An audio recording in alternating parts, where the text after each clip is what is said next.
Selama periode arus mudik tanggal 25 Maret sampai 11 April 2024, Pertamina Patraniaga Jatim Balinus mencatat rata konsumsi BBM Pertamax Series mengalami kenaikan sebesar 26,3% dan Dex Series sebesar 8,4%.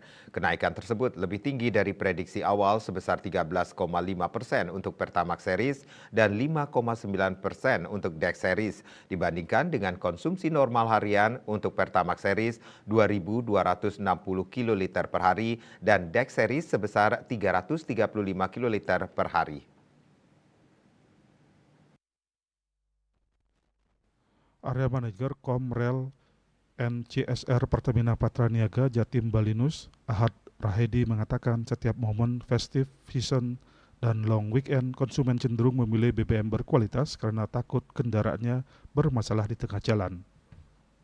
Konsumsi BBM Pertamax dan Dex Series tertinggi tercatat pada akhir Sabtu 6 April 2024 yang dikategorikan merupakan puncak arus mudik dengan realisasi kenaikan sebesar 26,8% dari sales normal.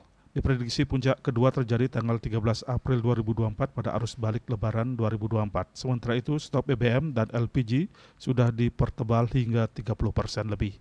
Pihaknya mengimbau kepada masyarakat untuk mengisi BBM full tank di titik awal dan menggunakan pembaruan cashless untuk mempercepat antrean.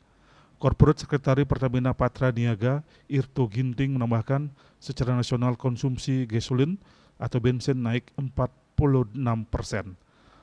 Gasoil atau solar turun 37% dibandingkan konsumsi normal harian, dikarenakan terdapat pembatasan periode perjalanan truk logistik umum. Kenaikan tertinggi gasolin terjadi pada produk Pertamax Turbo yang mencapai 104%. Citamaya Bali Pos melaporkan.